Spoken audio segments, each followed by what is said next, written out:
this is optibotimus coming with another video review. Now today we're going to be taking a look at the new Transformers Collector Club exclusive Overrun.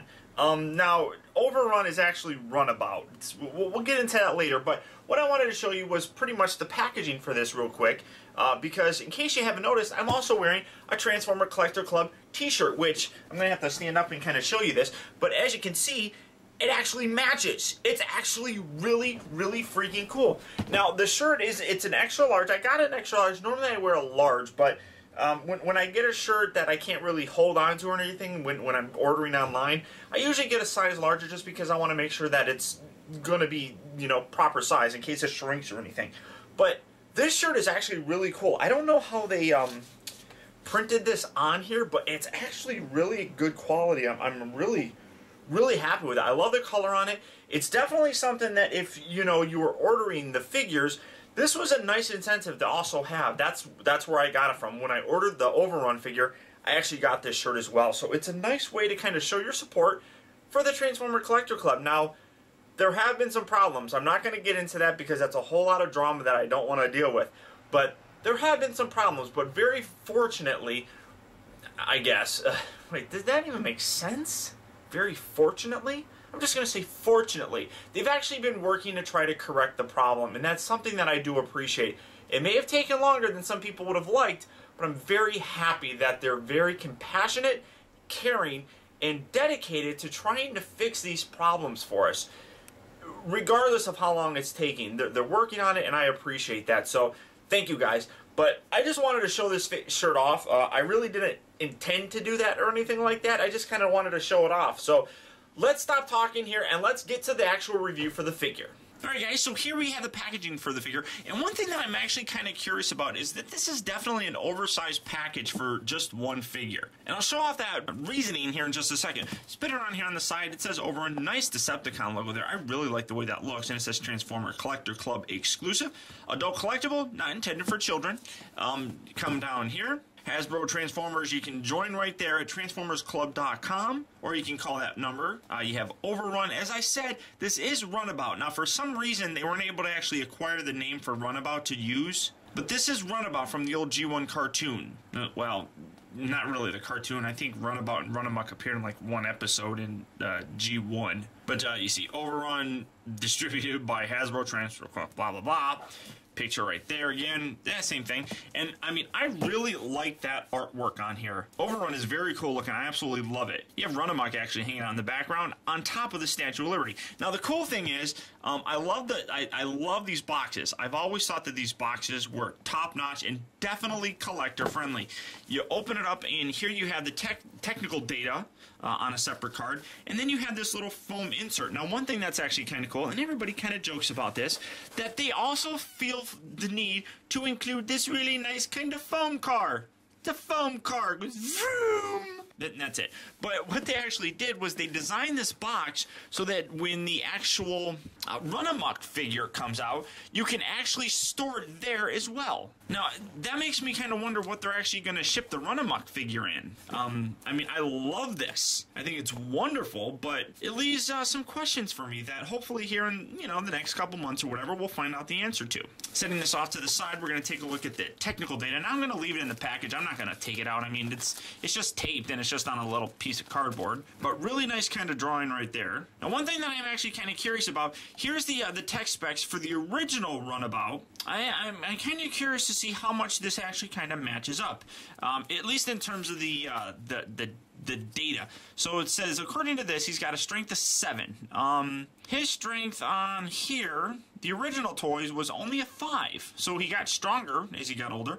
His intelligence level is a 6, whereas this is a 6 as well. Okay. He's got a speed of 8. The speed on this guy here, oh, looks like it's about an 8. So that's pretty close. Endurance says 7. This also says 7. Rank of 6 on the original toy. Same with this. Courage is a 7 on both of them.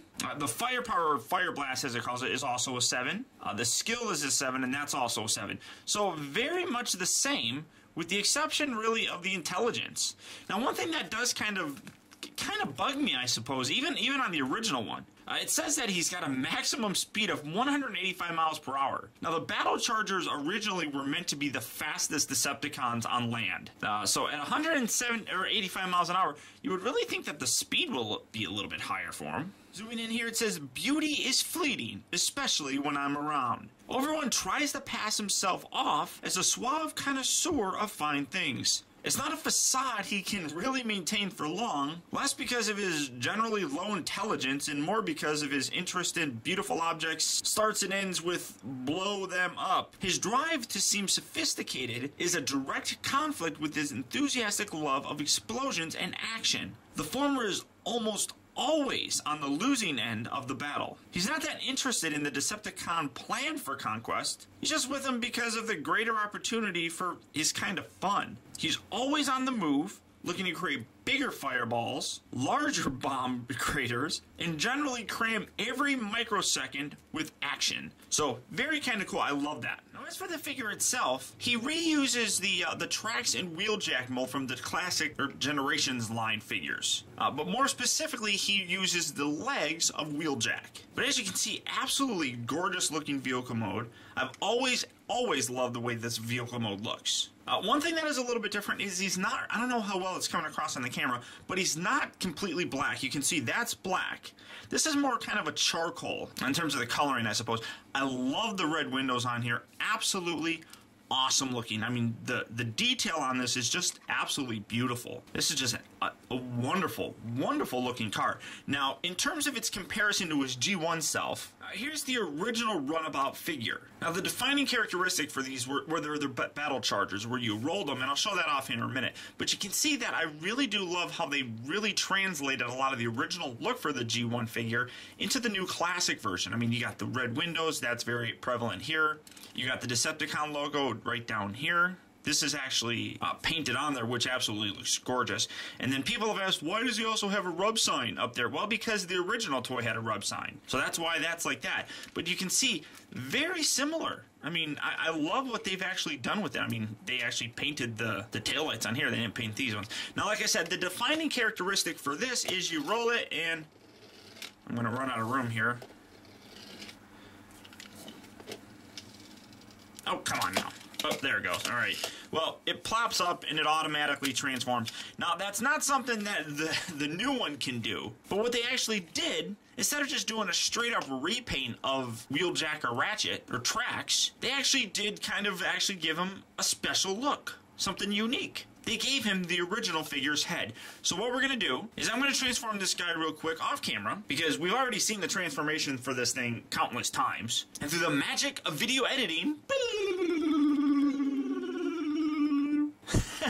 and here you have him partially transformed into his actual robot mode.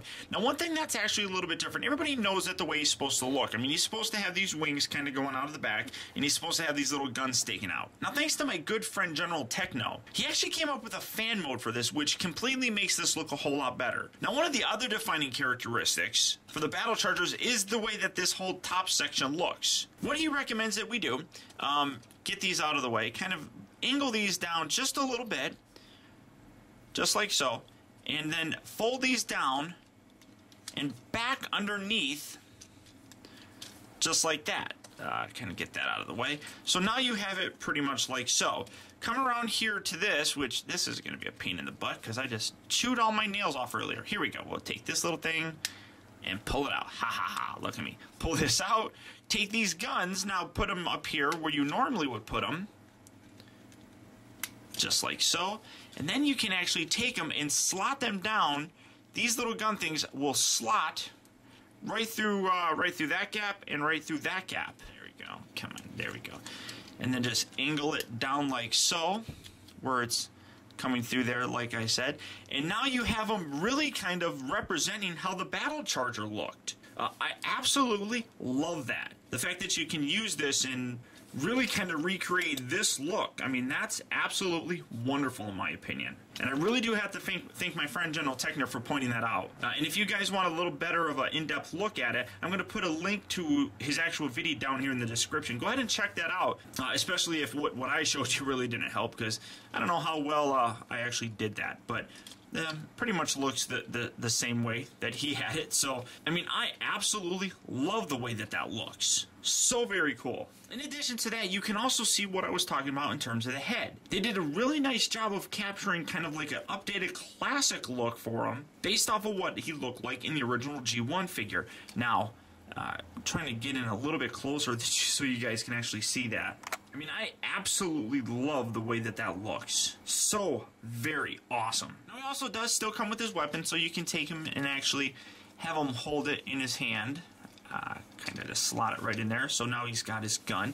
And just looking ridiculously cool. I mean, so much of this is just represented, in my opinion, perfectly in comparison to the original G1 Transformer. I mean, just so very cool. In addition to that, if you actually really like this figure and you're a member of the Transformer Collector Club, you can get the magazine that actually features this guy and gives a little bit more of a story into Overrun and Runabout, and how basically after Megatron and Optimus Prime's epic battle in the Transformers animated movie, these two guys are basically kind of hanging out telling the story of how, yeah, and then like Optimus Prime was all like, you who are without mercy, now beg for it. I mean, they're basically mimicking Optimus Prime and Megatron, almost as if they're a couple of high schoolers kind of going back and forth telling a story about something that happened in high school. I mean, it's absolutely hilarious. Without a doubt, guys, this is a figure that, in my opinion, is well worth the price of admission